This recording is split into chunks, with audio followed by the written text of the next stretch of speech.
All right, we're in Zen mode. 5+3, 5-minute game, 3-second increment. I don't know my opponent's rating.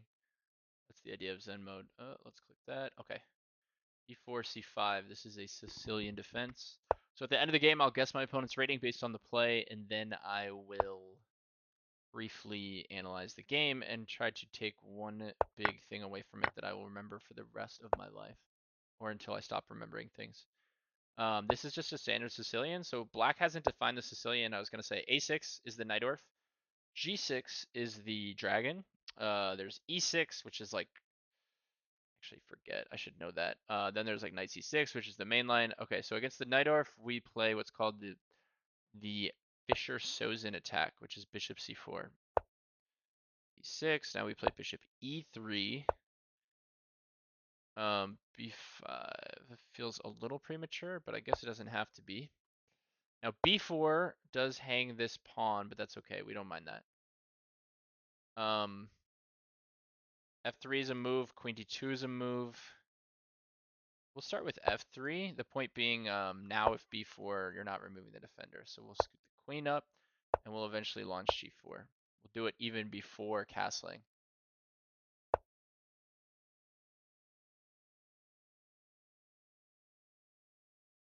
Okay. Is there a difference between this and castling? I'm not sure, to be honest. I think we can castle. This is about the extent of my Najdorf knowledge. So now I start getting confused on what to play. This should be fine. Because if he takes, you take back with the C pawn, actually, oddly enough. So I'm going to play H4 and H5. The point is, if G5 now, knight H5 helps defend. And there's not a good way to attack it because my light square bishop is here rather than E2.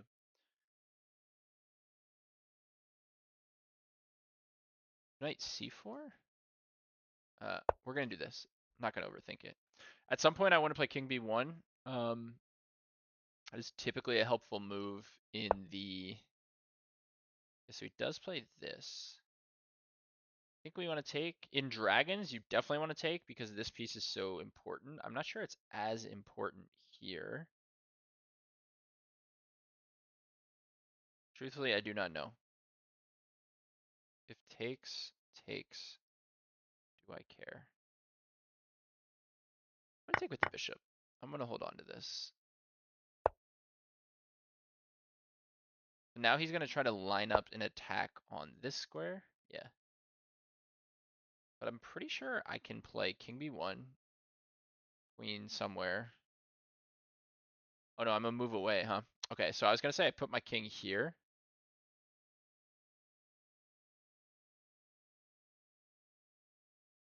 I might have already screwed this up, huh?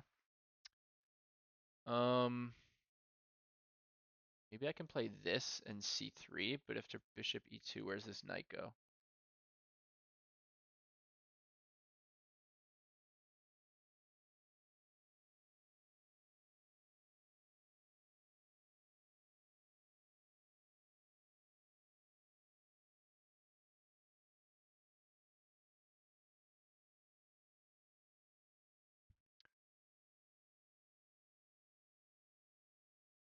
Okay, new plan. It's not a good plan, but it's a plan.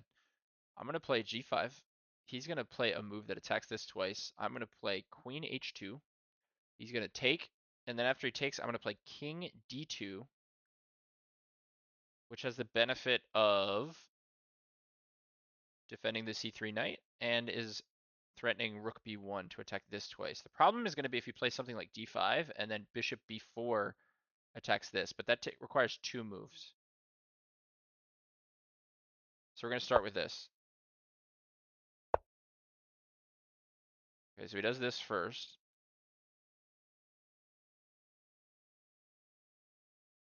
Is there a way to take advantage of that? I don't know. I'm going to play this.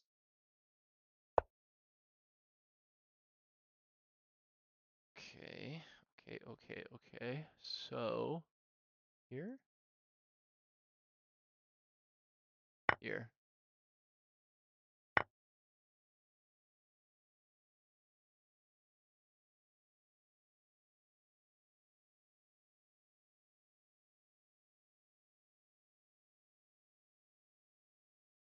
We want to take this bishop for sure. This bishop is going to be key to this attack because once this queen gets on the dark squares, the king needs to get to d2.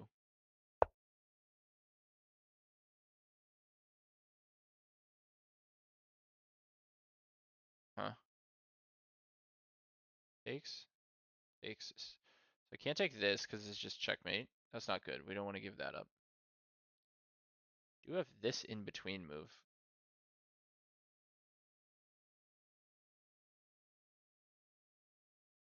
No, we don't. Here, check. Takes is mate. Okay. I almost just blundered the game. Then we need to play this. This is the only piece that defends this and this. The only move, I should say.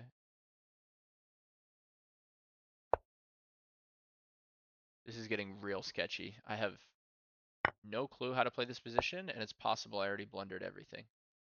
That's where we are. Although I don't see an obvious move here, which is good.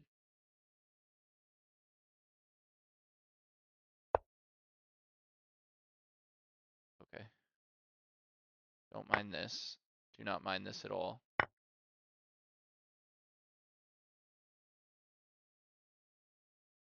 So how does he stop this? 'Cause doesn't that just lose a rook?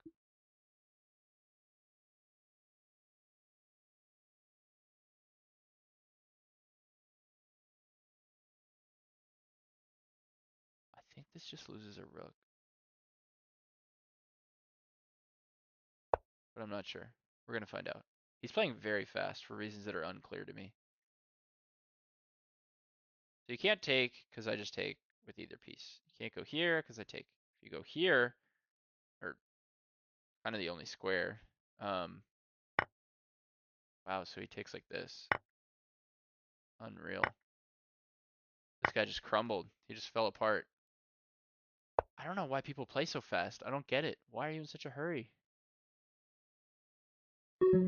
Okay, so let's start by developing this piece. We're gonna play Queen H6 here at some point. So now the trick here is don't just assume that the game's over. It's very easy to do that. It's not what you want to do, obviously. I'm gonna take this pawn. Assuming we can. Yeah, I can take here. Threatening this.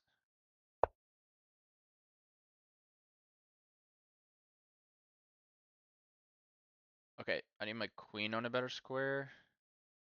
Where's the queen belong? Queen belongs here. He's gonna play that. I'm gonna play this. And we'll go from there.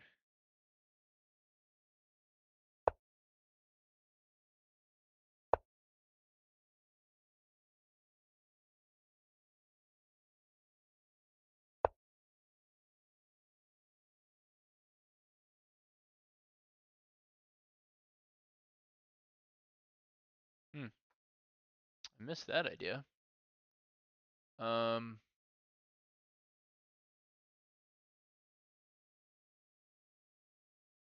okay. I just hung a piece for absolutely no reason, so if takes takes, at least we attack some stuff, which is good. Oh no. Now I just hung the whole game. What in the world am I doing? Well, there you go. Okay, we're gonna fight though. Who cares if we blunder? Just move on. It's okay. Don't give up just because you blundered the house. Take here and try to go get this pawn. This is the method to win. Take that pawn.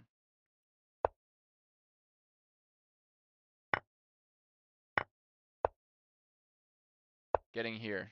Key piece. Key piece of the game is to get to this square.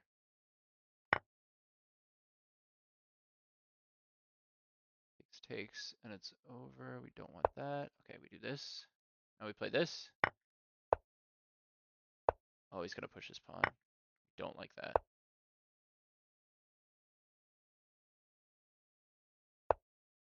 Check. And You lose.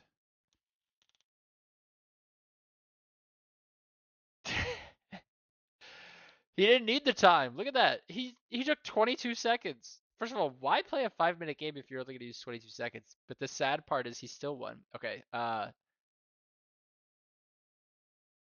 Key idea here. It happens all the time.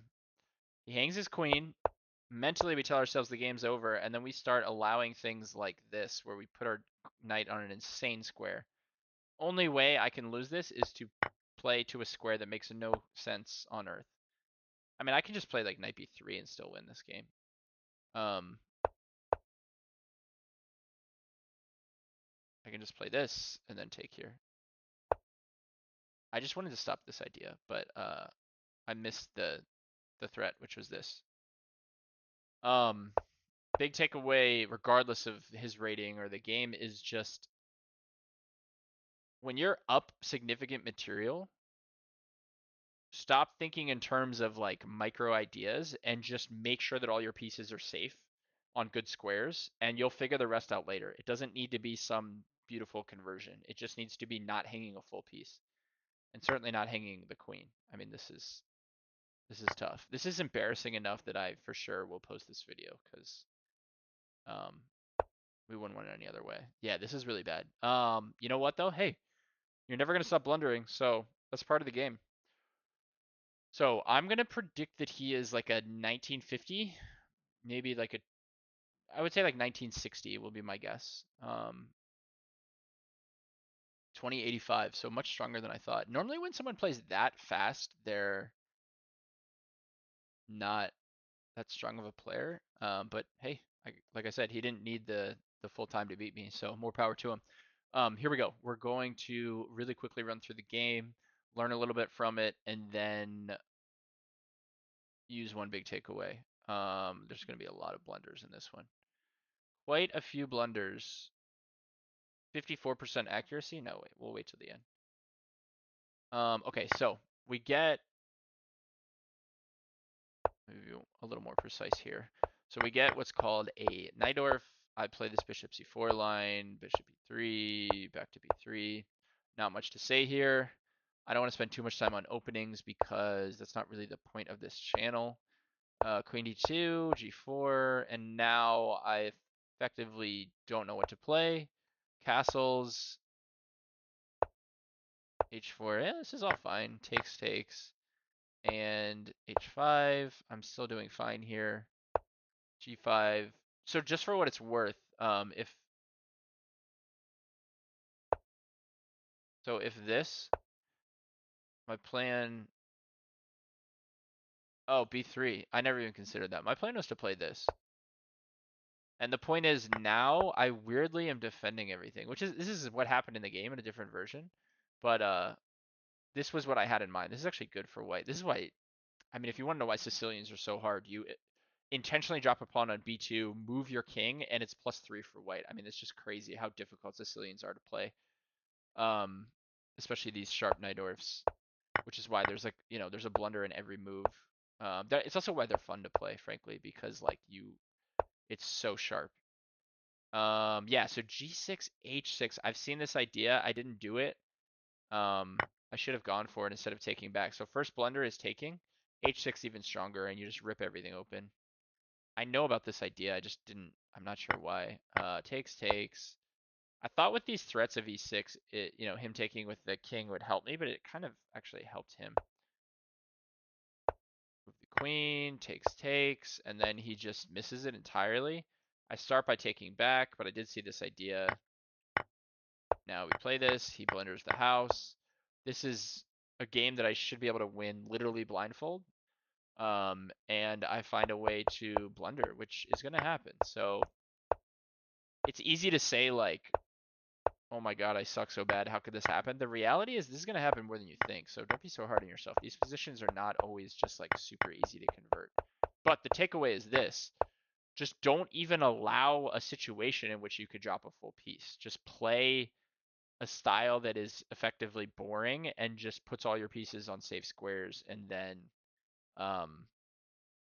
stops any possibility of dropping a full piece. Because the only way you're going to lose, you're never going to lose here like losing a pawn. You're only going to lose if you drop a full queen or a full piece. So, um, yeah, I mean, I need to listen to myself here, but this was a very good game. I think in general, I was pretty happy with it up until dropping a full queen, obviously. Anyway, hopefully we are one step closer to becoming chess masters. You might not know it based on that one, but for one more day we'll be chess morons. But yeah, we're gonna learn from this. It's okay. Chess is hard, and I hope you enjoyed it. Have a good one.